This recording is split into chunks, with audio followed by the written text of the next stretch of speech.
Hello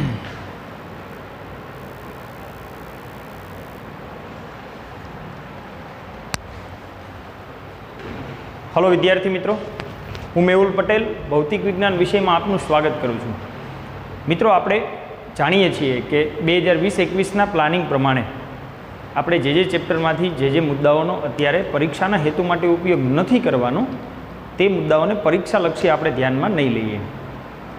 chapter number 6ની આપણે શરૂઆત લાસ્ટમાં કરેલી છે। છઠ્ઠા ચેપ્ટરની અંદર મિત્રો આપણે પ્રારંભિક ફેરેડેના પ્રેરણના નિયમો જોયા છે, ઇલેક્ટ્રોમેગ્નેટિક ઇન્ડક્શનના કે ચુંબક અને ગૂંચળા વચ્ચેની સાપેક્ષ ગતિ ગૂંચળામાં વિદ્યુત પ્રવાહ પ્રેરિત કરવા માટે જવાબદાર છે। એના પછી આપણે જોયું હતું ફેરેડેના નિયમ વિશેનો અભ્યાસ કરેલો છે આપણે, ચુંબકીય ફ્લક્સ અને ફેરેડેનો નિયમ। આજે આપણે ત્યાંથી આગળ વધીએ ચેપ્ટરની અંદર। તો ફેરેડેના નિયમ સંબંધિત 2-3 દાખલા આપેલા છે, એને સમજવાનો પ્રયત્ન કરીએ, પછી થિયરીમાં આગળ વધીએ। વાત કરવી છે મારે ઉદાહરણ નંબર, ગાણિતિક ઉદાહરણ લઈએ એટલે 6.2 ને પહેલાં લઈએ। ઉદાહરણ 6.2 રકમ આપી છે 10 સેન્ટીમીટર બાજુવાળી, એટલે બાજુની લંબાઈ 10 સેન્ટીમીટર એટલે 10⁻1 કરી નાખીએ મીટર, સેન્ટીમીટરનું મીટરમાં કન્વર્ઝન કરીએ। અને 0.5 ઓહ્મ અવરોધ ધરાવતી આર એક ચોરસ લૂપ એટલે ક્ષેત્રફળ થાય L², 10⁻1 વર્ગ એટલે 10⁻2 મીટર વર્ગ। પૂર્વ પશ્ચિમ સમતલમાં ઊભી મૂકવામાં આવે છે। 0.10 ટેસ્લાનું એક સમાન ચુંબકીય ક્ષેત્ર,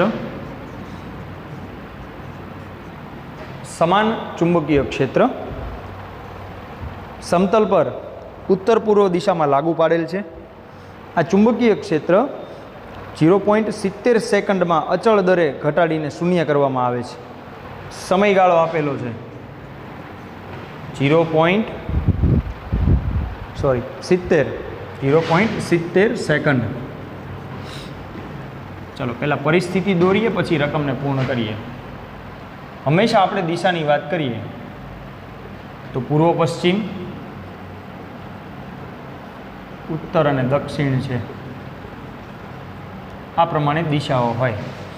ચોરસ લૂપની વાત કરીએ તો ઉત્તર પૂર્વ દિશામાં આપણે ચુંબકીય ક્ષેત્ર લાગુ પાડીએ તો મને ચોરસ લૂપ આ પ્રમાણે મળશે।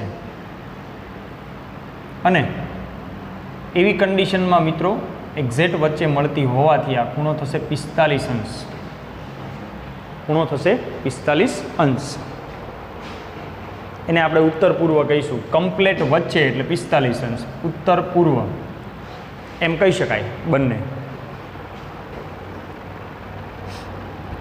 આ સમય અંતરાલ દરમિયાન પ્રેરિત EMF અને વિદ્યુત પ્રવાહના માન મેળવો। આપણે એવું કંઈક મેળવવું છે। ચલો ઓપ્શન એ, પ્રેરિત EMF ફેરેડેના નિયમ અનુસાર E બરાબર -dϕ/dt। dt સમયગાળો છે આપણી પાસે 70 સેકન્ડ, એટલે કે E બરાબર માઇનસ અંતિમ માઇનસ પ્રારંભિક ફ્લક્સ એટલે dϕ છેદમાં dt એટલે 0.7 અથવા 70। ચલો E બરાબર માઇનસ, હવે જોઈએ આપણે વાક્ય રચનામાં લખેલું છે કે ચુંબકીય ક્ષેત્ર અચળ દળે ઘટાડીને શૂન્ય કરવામાં આવે, એટલે અંતિમ શૂન્ય છે તો પ્રારંભિક 45 થયું, એટલે BA cos અંતિમ શૂન્ય અને પ્રારંભિક સ્થિતિ એટલે અંતિમ માઇનસ પ્રારંભિક લઈએ તો પહેલાં આપણી પાસે ઉત્તર પૂર્વ દિશામાં જ્યારે સ્થિર થાય છે ત્યારે 45નો કોણ બને છે। ચુંબકીય ક્ષેત્ર શૂન્ય છે એટલે હું B2 કન્ડિશન, B2 માટે શૂન્ય લઈશ, cos phi અથવા cos theta minus B1A cos theta છેદમાં 0.7 માઇનસ અંદર લાગુ પાડી આ માઇનસ એટલે માઇનસ માઇનસ પ્લસ થઈ જશે. ઘટાડીને શૂન્ય કરવામાં આવે એટલે એ સ્ટેપ તો 0 જ છે. પહેલું સ્ટેપ થઈ જશે 0. બીજું પ્લસ B1 એટલે B આપેલા છે 0.10 એ આપણે મેળવેલા છે 10⁻1 cos 45 ભાગ્યા 0.7 એટલે 0.10 10⁻2 0.7 અને 1/√2 એટલે √2 છેદમાં આવશે. ચલો કેલ્સીમાં ગણતરી કરીએ EMFની.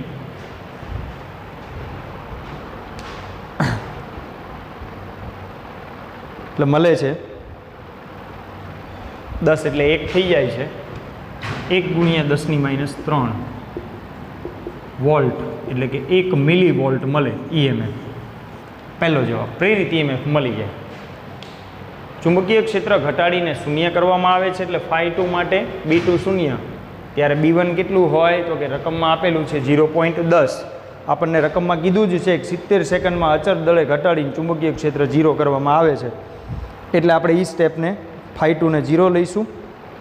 બીજું માગેલું છે વિદ્યુત પ્રવાહ મેળવો. વિદ્યુત પ્રવાહ માટે મિત્રો તમને R આપી દીધા છે. તો ઓહમના નિયમ અનુસાર ઓપ્શન બીમાં E = IR પરથી I = E/R. ચલો R તો 0.5 છે જ. એ 1 × 10⁻3 છેદમાં 0.5 એટલે I બરાબર 2 × 10⁻3 એમ્પિયર અથવા તો 2 મિલી એમ્પિયર. 1/0.5 એટલે 1/2 એટલે બગડો ઉપર આવતો રહે. 1/0.5. તો આ પ્રમાણે મને ઉદાહરણ 6.2 નો આન્સર મળે. જેમ મિત્રો રકમ આપી છે એમ તમારે જોતું જવાનું છે. એટલે વ્યવસ્થિત આપણને એક L લંબાઈની ચોરસ લૂપ એટલે ક્ષેત્રફળ L² લઈ લીધું. 10 ટેસ્લાનું ચુંબકીય ક્ષેત્ર છે 0.10 ટેસ્લાનું. 70 સેકન્ડમાં ઘટીને શૂન્ય થઈ જાય છે. એટલે B2 0. B1 B2 ન લખો, આ સ્ટેપ 0 લખી નાખો તોય ચાલે. મેં ખાલી નિર્દેશન પૂરતું લખેલું છે. અને ઉત્તર પૂર્વ દિશામાં આ રીતે ગોઠવાય એટલે 45 આપણે ડિગ્રીએ સેટ કરીએ એને તો આ પ્રમાણે મને દરેક સ્ટેપનો જવાબ મળશે. તો આ છે આપણું ઉદાહરણ 6.1 સોરી 6.2. વાત કરીએ આગળ ઉદાહરણ 6.3ની.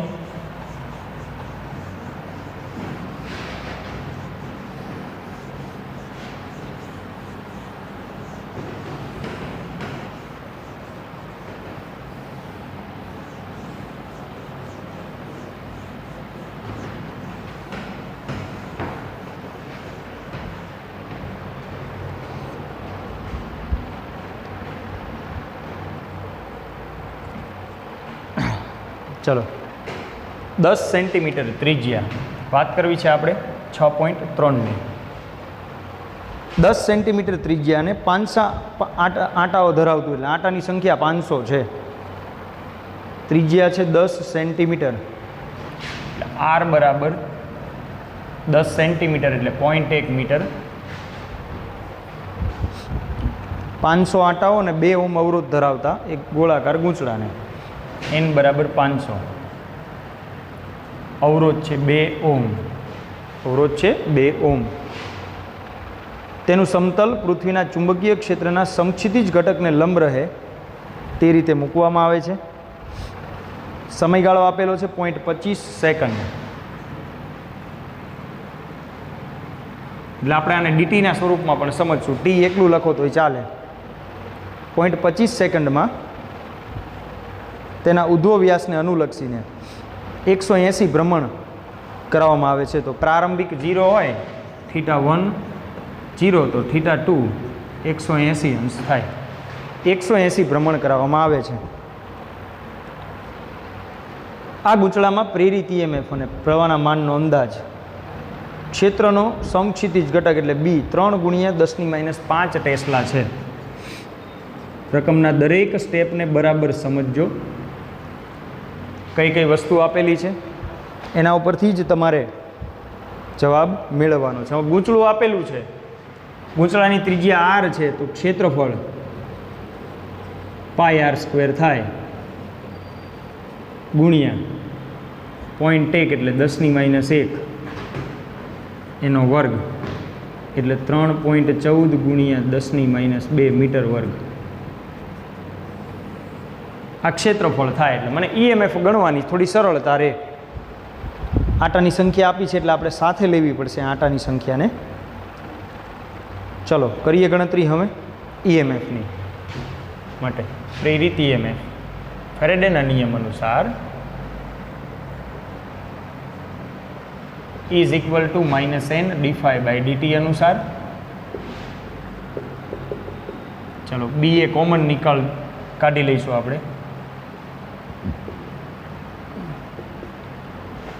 cos θ2 - cos θ1 છેદમાં dt. મૂકો કિંમત 500 બી 3 ગુણ્યા 10⁻5 એ 3.14 ગુણ્યા 10⁻2 છેદમાં dt 0.25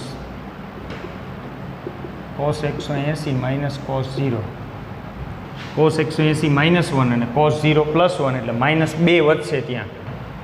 એટલે આપણી પાસે છે -500 આ 3.14 10⁻7 0.25 ગુણ્યા -1 ને -1 એટલે -2. ચલો સાથે મલ્ટીપ્લાય કરીને માઇનસ પ્લસ કરીએ તો મને 3.638 ગુણ્યા 10⁻7 મળે.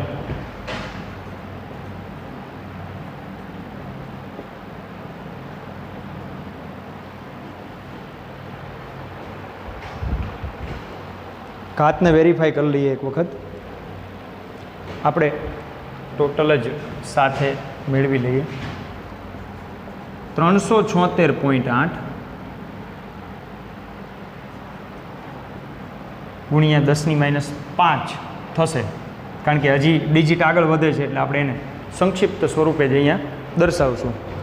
પ્રોબેબલ હજી એને રાઉન્ડ ઓફ કરીને આપણે એમ કહી શકીએ 3.8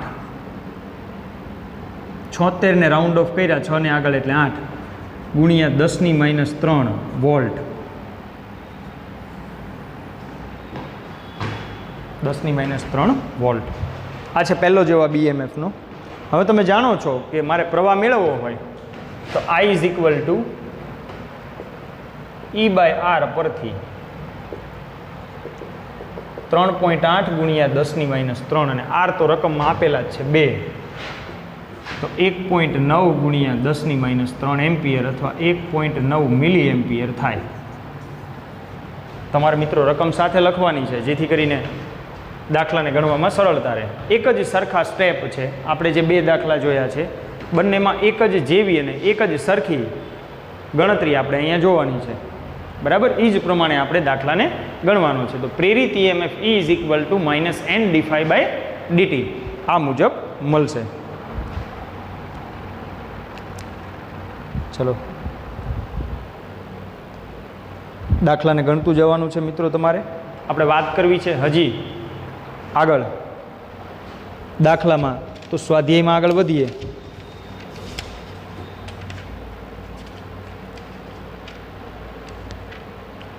દાખલા નંબર 6.3 સ્વાધ્યાયમાં ગણી શકાશે. ચલો એને ગણીએ.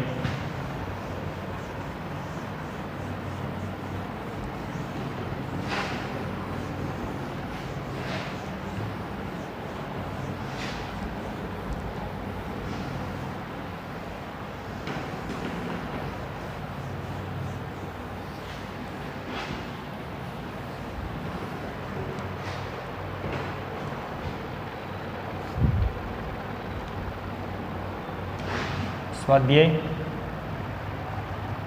એમાં દાખલા નંબર 6.3. આ બધું જ તમારા 20-21ના સિલેબસમાં છે એટલે આ ચેપ્ટરમાં આપણે દાખલા સાથે એને જોતા જઈશું. 15 આંટાઓ પ્રતિ સેન્ટીમીટર એટલે લખશું આપણે સ્મોલ n 1 સેન્ટીમીટરમાં 15 આંટા, તો પ્રતિ મીટર લેવું હોય તો 15 ગુણ્યા 100 આંટા પ્રતિ મીટર, એટલે 1500 આંટા થાય 1 મીટરમાં. 1 મીટરમાં 1500 આંટા લઈ શકાય. એક લાંબા સોલેનોઇડમાં તેની અક્ષને સમાંતર સોલેનોઇડની અંદર 2 સેન્ટીમીટર વર્ગ ક્ષેત્રફળ, એટલે એ આપેલું છે 2 ગુણ્યા 10⁻⁴ મીટર વર્ગ ધરાવતા એક નાના ગોળો મૂકેલ છે. જો સોલેનોઇડમાં વહેતો પ્રવાહ 0.1 સેકન્ડમાં 0.1 સેકન્ડ સમયગાળો આપેલો છે. તમે એને ડીટી પણ કહી શકો, ટી પણ કહી શકો. 2 એમ્પિયરથી 4 એમ્પિયર સ્થાયી રીતે બદલાય છે. I1 2 એમ્પિયર તો I2 4 એમ્પિયર સ્થાયી રીતે બદલાય છે.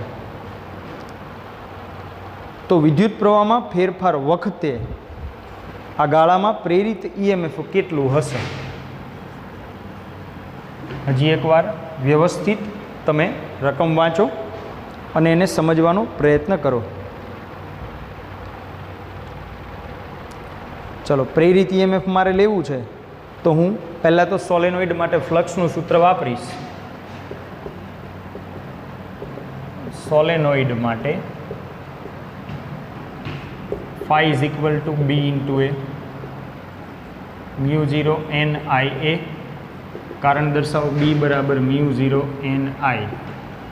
સોલેનોઇડ માટે ચુંબકીય ક્ષેત્ર આગળના ચેપ્ટરોમાં આપણે ભણી ગયા છીએ. B બરાબર μ0 NI થાય તો મને ફ્લક્સ મળે phi is equal to μ0 NIA. હવે આપણી પાસે મિત્રો પ્રવાહનો ફેરફાર છે. I1 માંથી I2, 2 માંથી 4 એમ્પિયર, એટલે આપણે બંને બાજુ વિકલન કરતા તો d∅dt બરાબર μ0 NA di/dt થાય. સમયગાળાના ફેરફારની સાપેક્ષે માટે પ્રેરિત EMF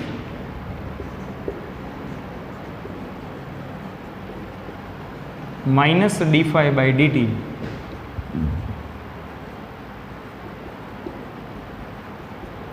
તો આ પહેલાં તો મેં તમને આનું સૂત્ર મેળવી દીધું કે આ પ્રમાણે સૂત્રને આપણે લાગુ પાડી શકાય એવા કિસ્સામાં. n છે, a છે, μ0 અચળ છે, di એટલે આપણે ફેરફાર લઈશું 2 થી 4 એમ્પિયરમાં જે વિદ્યુત પ્રવાહનો ફેરફાર છે એ લઈશું, એટલે મૂલ્ય મને પ્લસ મળતું જશે. ચલો કિંમત મૂકતા જઈએ હવે. માટે E બરાબર -4π10⁻⁷ n 1500 એ 2 ગુણ્યા 10⁻⁴. ચલો, અહીંયા માઇનસ છે એટલે આપણે તફાવતના ભાગરૂપે 4 - 2 - 4 લઈશું, એટલે di અને dt તો મારી પાસે 0.1 સેકન્ડ છે, તો માઇનસ માઇનસ પ્લસ થઈ જાય એટલે મને મૂલ્ય મળી જાય. ચલો કિંમત ચેક કરીએ આપણે.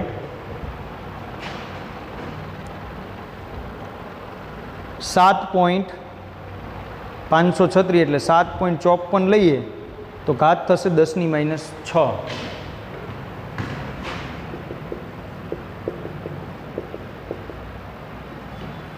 આટલું EMF મને મળે, આટલું EMF મને મળે.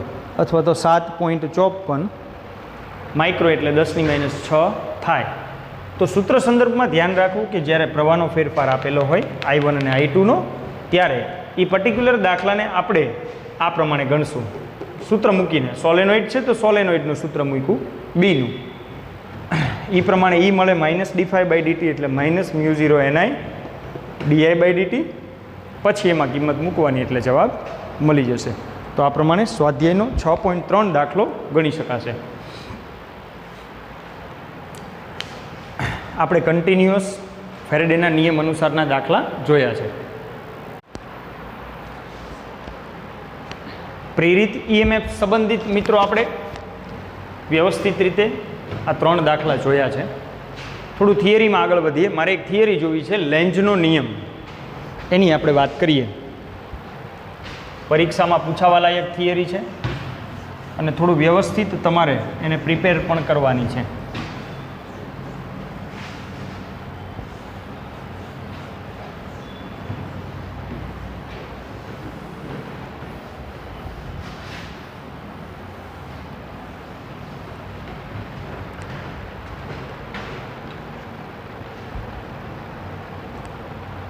ચલો, બે રીતે આ થિયરી પૂછાઈ શકે છે, એટલે પ્રશ્ન સ્વરૂપે જ તમારે ધ્યાનમાં લેવાની છે. લેન્ઝનો નિયમ,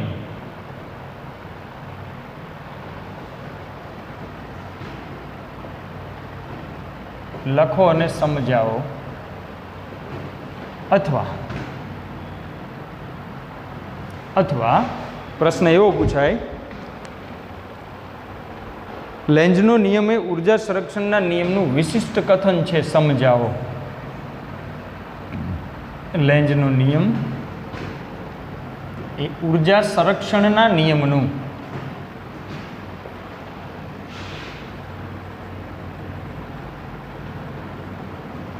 વિશિષ્ટ કથન છે,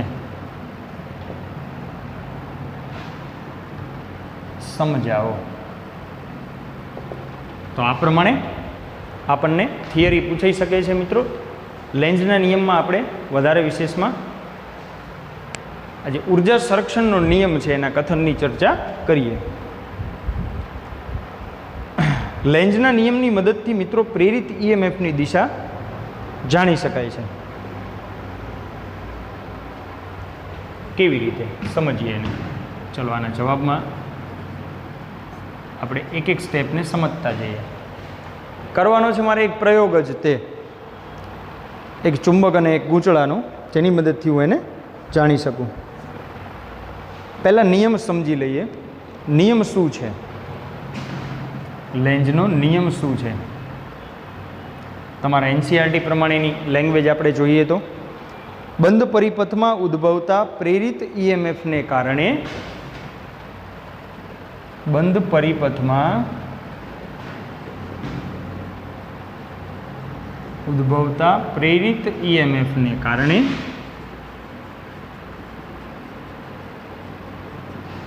બંધ પરિપથમાં ઉદ્ભવતા પ્રેરિત ઈએમએફને કારણે રચાતો પ્રવાહ એવી જ દિશામાં હશે,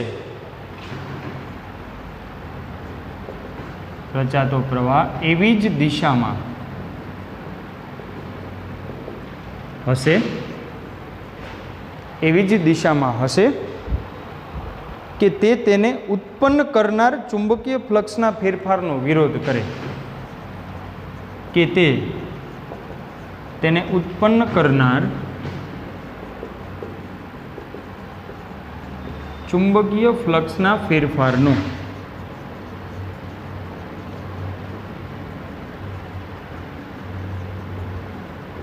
વિરોધ કરે. ચુંબકીય ફ્લક્સનો ફેરફાર એટલે ઈએમએફ. પ્રેરિત પ્રવાહ એવી દિશામાં ઉત્પન્ન થાય કે જે તેને ઉત્પન્ન કરનાર જે ઈએમએફ છે એનો જ વિરોધ કરે. એટલે આપણે E = -dϕ/dt લીધું હતું. એનું મુખ્ય કારણ છે મિત્રો એ. કેમ માઇનસ આવે છે? તો કે દિશા વિરુદ્ધ છે. કેમ માઇનસ આવે છે? દિશા વિરુદ્ધ છે. તો આપણે આ જે સ્ટેટમેન્ટ છે આને સમજવાનો પ્રયત્ન કરવાનો છે. આ આપણી થિયરી છે. બંધ પરિપથમાં ઉદ્ભવતા પ્રેરિત ઈએમએફને કારણે રચાતો પ્રવાહ એવી જ દિશામાં હશે કે તે તેને ઉત્પન્ન કરનાર ચુંબકીય ફ્લક્સના ફેરફાર એટલે કે ઈએમએફનો જ વિરોધ કરે. જેને પ્રેરિત પ્રવાહ ઉત્પન્ન કર્યો છે એનો જ વિરોધ કરે, એવી દિશામાં આપણને પ્રેરિત પ્રવાહ મળે. એટલે મળતું ઈએમએફ એ આપણે ઋણ નિશાનીમાં લઈ છીએ. મળતું ઈએમએફ આપણે ઋણ નિશાનીમાં લઈ છીએ. ચલો, એને મારે ફૂલફિલ કરવું છે, એને સમજવો છે. અમે સૌથી મહત્ત્વની ને બોર્ડમાં પૂછાવા લાયક થિયરી છે આ ચેપ્ટરમાંથી, એટલે વ્યવસ્થિત થિયરીને ધ્યાનમાં લેજો. આપણે જાણીએ છીએ ગૂંચળા સાથે સંકળાયેલ ફ્લક્સમાં ફેરફાર થવાથી પ્રેરિત ઈએમએફ ઉત્પન્ન થાય છે. ગૂંચળા સાથે સંકળાયેલ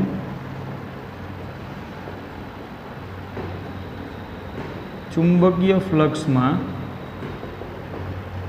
ફેરફાર થવાથી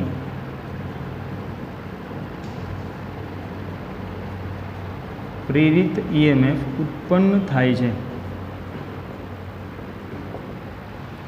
એને સમજવા માટે એક ગૂંચળું અને એક ચુંબક, એક ગૂંચળું અને એક ચુંબક એનું મિત્રો આપણે ઉદાહરણ લઈશું. એક નાનકડી આકૃતિ તમને આપેલી છે ટેક્સ્ટ બુકમાં કે કોઈ એક ચુંબક છે નિજ અક્ષ પર એક ગૂંચળું છે.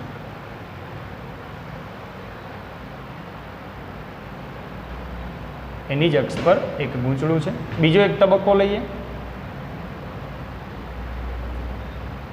અને આકૃતિ એ કહીએ.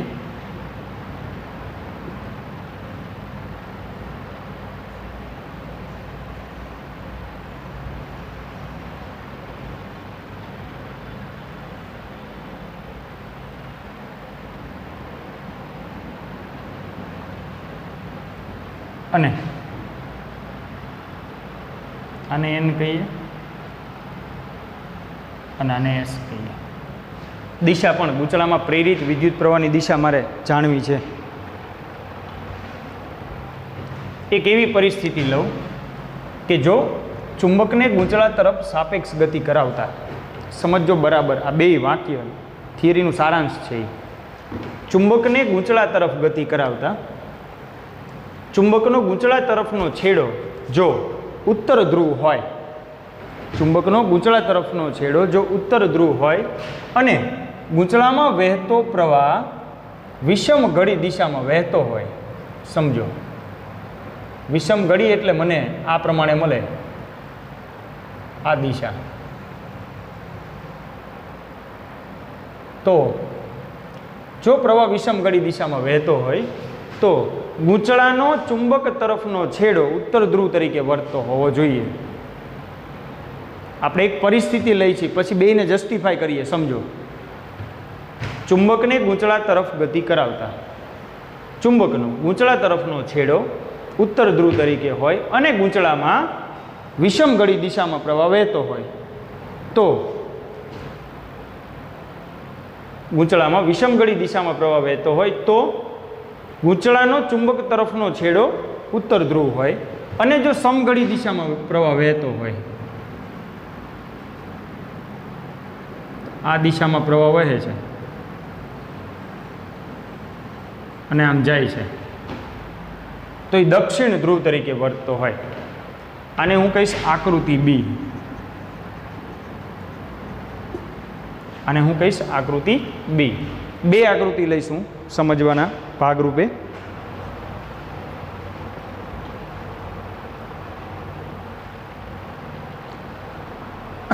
આગળ વધીએ હવે થિયરી રજૂઆતમાં.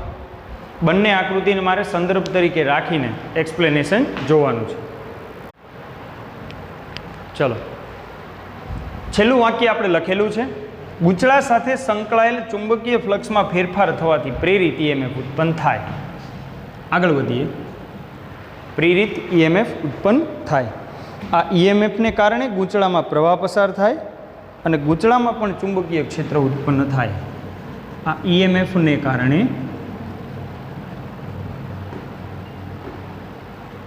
ગૂંચળામાં પ્રવાહ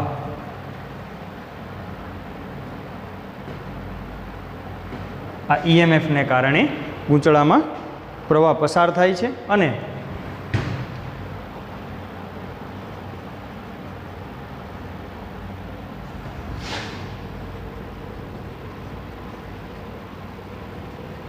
ગૂંચળામાં પણ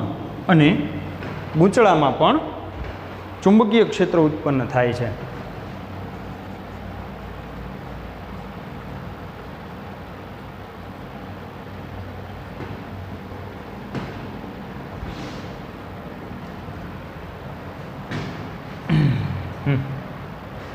ચલો, હજી મેં ડાયરેક્શન નથી દર્શાવી. ચુંબક ગૂંચળા તરફ ગતિ કરે છે, ગૂંચળાથી દૂર ગતિ કરે છે, એ ડાયરેક્શન મેં દર્શાવી નથી. હવે એક એક સ્ટેપમાં આપણે એની ડાયરેક્શન દર્શાવી.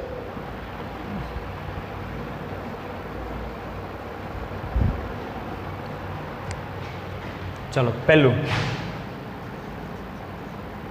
આકૃતિ એમાં દર્શાવ્યા અનુસાર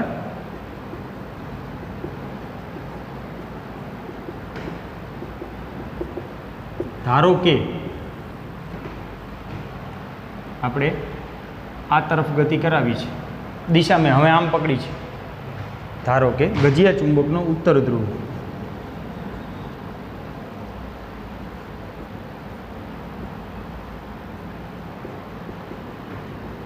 ગૂંચળા તરફ રહે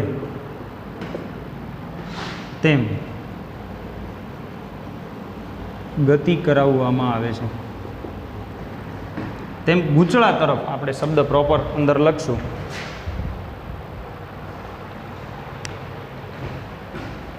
અથવા તો ગજિયા ચુંબકના ઉત્તર ધ્રુવને બંધ ગૂંચળા તરફ ગતિ કરાવવામાં આવે છે એમ લખીએ એટલે વાક્ય શોર્ટ બને.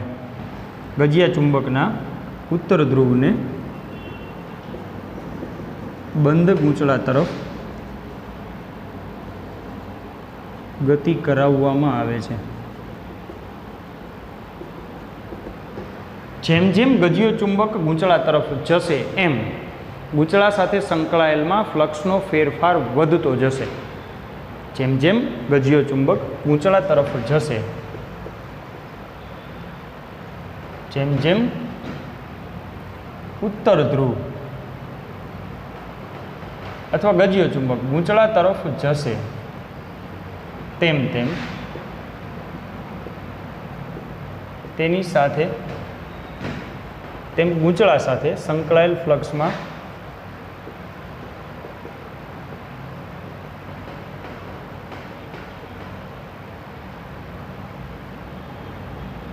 ફેરફાર વધશે. જેમ જેમ ચુંબક ગૂંચળા તરફ જશે તેમ ગૂંચળા સાથે સંકળાયેલ ચુંબકીય ફ્લક્સમાં ફેરફાર વધે છે.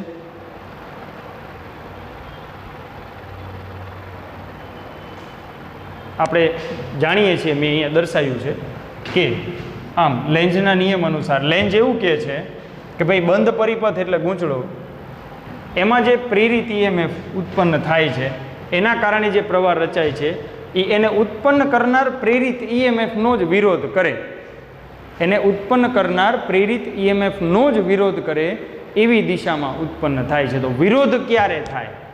તો કે આપણે જાણીએ છીએ કે ઉત્તર અને ઉત્તર ધ્રુવ વચ્ચે અપાકર્ષણ બળ લાગે N અને N, તો વિરોધ થાય. કોના? ચુંબકને કારણે ગૂંચળામાં પ્રેરિત EMF ઉત્પન્ન થતો હોય તો ચુંબકની સાપેક્ષ ગતિનો જ વિરોધ થવો જોઈએ. એવી દિશામાં મને પ્રવાહ મળવો જોઈએ. તો આની સાપેક્ષ ગતિનો વિરોધ ક્યારે થાય? N અને N, એટલે કે ગૂંચળાનો ચુંબક તરફનો સમતલ ઉત્તર ધ્રુવ તરીકે વર્તે ત્યારે, એટલે વિષમગળી દિશામાં પ્રવાહ વહે. આમ લેન્ઝના નિયમ અનુસાર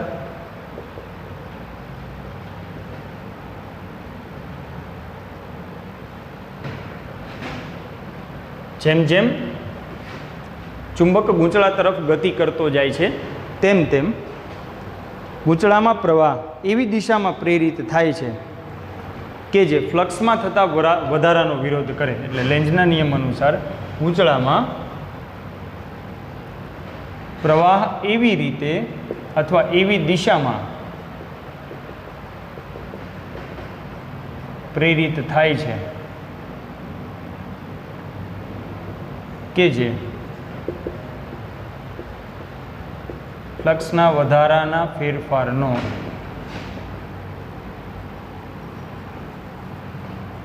વિરોધ કરે. ફ્લક્સમાં જે વધારો થાય છે એનો ફેરફાર છે એનો વિરોધ કરે. આવું તો જ બને. આમ ગજિયા ચુંબકનો N ધ્રુવ ગૂંચળા તરફ રાખી ગતિ કરાવતા ગૂંચળાનું સમતલ N ધ્રુવ તરીકે વર્તે છે અને ગૂંચળામાંથી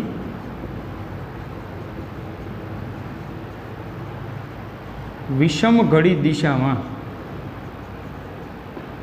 પ્રવાહ વહે છે. કઈ દિશામાં?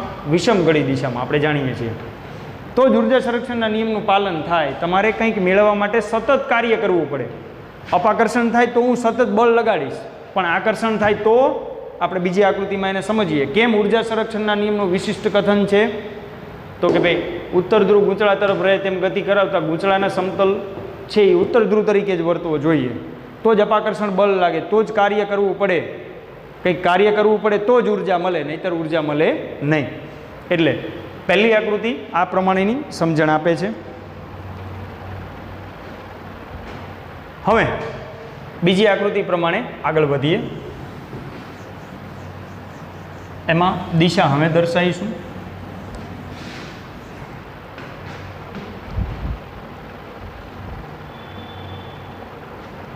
આવી જ રીતે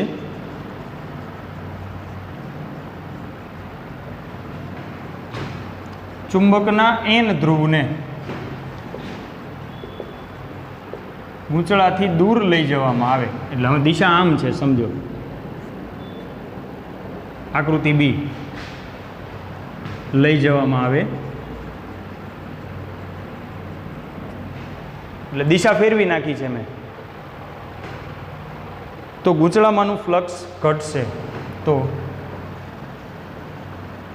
ગૂંચળામાંનું ફ્લક્સ ઘટશે. એ તો આપણને સમજણ પડે જ છે કે જેમ ચુંબક ગૂંચળા તરફ જાય એમ ચુંબકીય ક્ષેત્ર રેખાઓ વધારે સંકળાય. ચુંબકીય ક્ષેત્ર રેખાઓ વધારે સંકળાય એટલે ફ્લક્સનો ફેરફાર વધે. જેમ દૂર જાય એમ ક્ષેત્ર રેખાઓ ઓછી સંકળાય એટલે ફ્લક્સનો ફેરફાર ઘટે. ફ્લક્સ એટલે શું? ચુંબકીય ક્ષેત્ર રેખાની સંખ્યાનું માપ એટલે ફ્લક્સ. ચુંબક નજીક જાય તો ક્ષેત્ર રેખા વધે, ફ્લક્સ વધે, પહેલો કિસ્સો. દૂર જાય ક્ષેત્ર રેખા ઘટે, ફ્લક્સ ઘટે. એટલે ચુંબકના એન ધ્રુવ તે ગૂંચળાથી દૂર લઈ જવામાં આવે તો ગૂંચળામાંનું ફ્લક્સ ઘટશે. હવે એનો વિરોધ તો કરાવવો જ પડશે. લેન્જ એવું કહે છે કે ભાઈ વિરોધ તો થવો જ જોઈએ, એની ગતિનો વિરોધ થાય તો આપણે ગૂંચળામાં વહેતા પ્રવાહની દિશા પણ ઉલટાઈ જાય. આ ઘટાડાનો વિરોધ કરવા માટે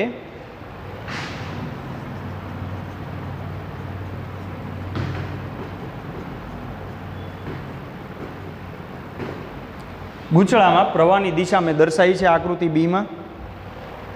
પ્રવાહ સમઘડી દિશામાં વહે.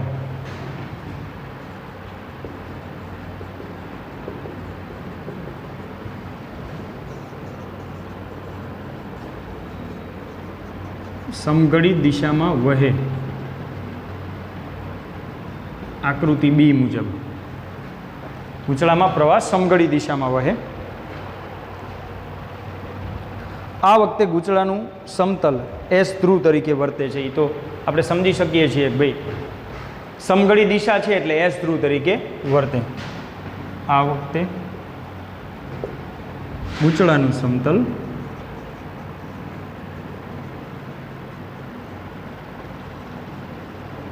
એસ ધ્રુવ તરીકે વર્તે છે.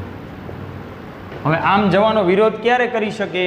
તો કે આ બંને વચ્ચે આકર્ષણ બળ લાગે ત્યારે. આકર્ષણ બળ ક્યારે લાગે? એન અને એસ હોય ત્યારે. વાક્ય રચના સમજજો. એન ધ્રુવને ગૂંચળાથી દૂર લઈ જવામાં આવે તો ફ્લક્સ ઘટે. આ ઘટાડાનો વિરોધ કરવા માટે ગૂંચળામાં પ્રવાહ સમઘડી દિશામાં વહેવડાવવો જોઈએ. તો જેમ જેમ ફ્લક્સ ઘટે છે એમ એનો વિરોધ કરે એટલે શું? તો કે ગૂંચળા તરફ આકર્ષાય. આકર્ષાય ક્યારે? તો કે પ્રવાહ સમઘડી દિશામાં વહે ત્યારે. એટલે હંમેશા ઉત્તર ધ્રુવ ગૂંચળા તરફ જશે તો પ્રવાહની દિશા વિષમઘડી, ઉત્તર ધ્રુવ ગૂંચળાથી દૂર જશે તો પ્રવાહની દિશા સમઘડી, અથવા તો દક્ષિણ ધ્રુવ ગૂંચળા તરફ જશે અને પ્રવાહ સમઘડી દિશામાં વહેતો હશે તો વિરોધ થશે. એટલે આપણે એનની સાપેક્ષે યાદ રાખવાનું, એન ગૂંચળા તરફ જતો હોય તો વિષમઘડી અને ગૂંચળાથી દૂર જતો હોય તો સમઘડી દિશામાં ગૂંચળામાં પ્રવાહ વહે.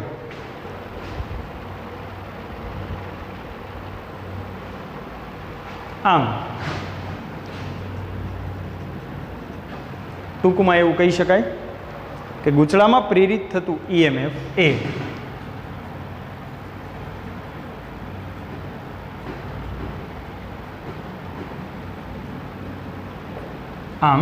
ગૂંચળામાં પ્રેરિત થતું ઈએમએફ એ ચુંબકની ગતિ અને ફ્લક્સના ફેરફારનો વિરોધ કરે છે. એ ચુંબકની ગતિ અને ફ્લક્સના ફેરફારનો વિરોધ કરે છે.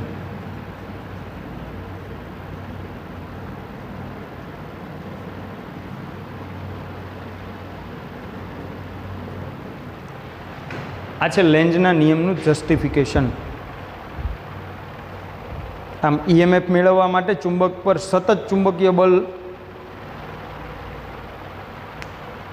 વિરુદ્ધ દિશામાં આપણે બળ લગાડવું પડે તો જ યાંત્રિક ઉર્જાનું વિદ્યુત ઉર્જામાં રૂપાંતરણ થાય. આપણે કીધું ને કે ભાઈ લેન્ઝનો નિયમ ઉર્જા સંરક્ષણ નિયમનું વિશિષ્ટ કથન છે. ચલો ધીમે ધીમે તમે સમજી ગયા હશો. ભાઈ એન વચ્ચે અપાકર્ષણ થાય તો જ મારે ચુંબકીય બળની વિરુદ્ધમાં બાહ્ય બળ લગાડવું પડે જેથી કરીને મને કાર્ય થાય ને ઉર્જા મળે. આ વિરુદ્ધ દિશામાં જાય છે તો એને જકડી રાખવા માટે પ્રયત્ન કરશે. એટલે લેન્ઝનો નિયમ એવું કહે છે કે જેના લીધે ઉત્પન્ન થાય છે એની જ ગતિનો વિરોધ કરે તેવી જ દિશામાં પ્રેરિત EMF ઉત્પન્ન થાય. એટલે સામાન્ય રીતે આપણે એમ લખી શકીએ છીએ. છેલ્લું વાક્ય આપણે એક લખીએ એટલે થિયરી પૂર્ણ થશે.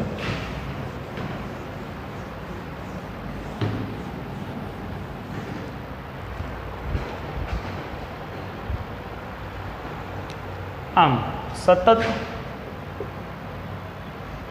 કન્ટિન્યુઅસ આપણે વાત કરતા હોય ત્યારે EMF મેળવવા માટે ચુંબક પર સતત ચુંબકીય બળ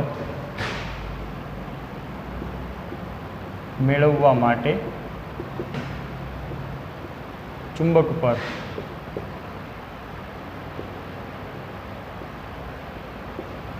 ચુંબકીય બળ એટલે ચુંબકીય ક્ષેત્ર રેખાને કારણે ઉત્પન્ન થતું બળ ની વિરુદ્ધ દિશામાં બળ લગાડવું પડે છે.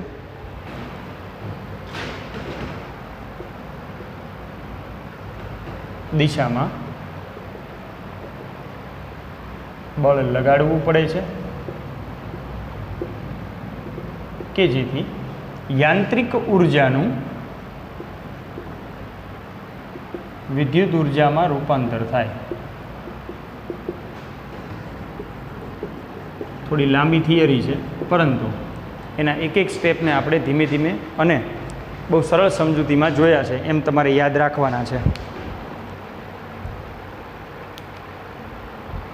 તો આ પ્રમાણે આ છે લેન્ઝનો નિયમ. મિત્રો ઉર્જા સંરક્ષણના નિયમનું વિશિષ્ટ કથન છે. યાંત્રિક ઉર્જાનું વિદ્યુત ઉર્જામાં અને અમુક ઉષ્મા ઉર્જામાં પણ સાથે સાથે રૂપાંતર થતું હોય. ચુંબક અને ગૂંચળાની સાપેક્ષ ગતિથી આપણે એને સમજી શકીએ છીએ. તો તમારે મિત્રો વ્યવસ્થિત રીતે આજના મુખ્ય ટૉપિક તરીકેની આ થિયરી છે. એક જ લિંકમાં છે. પહેલાં શાંતિથી એકદમ નિરાતે એની સ્ટડી કરજો, સમજજો, એટલે થિયરી લગતા આવડી જશે. તો છઠ્ઠા ચેપ્ટરની અંદર મિત્રો હવે પછીની રજૂઆત આપણે નેક્સ્ટ લેક્ચરમાં જોઈશું. ત્યાં સુધી આજના દાખલા અને થિયરીને તમારે વ્યવસ્થિત તૈયાર કરવાની છે અને સમજવાની છે. Thank you.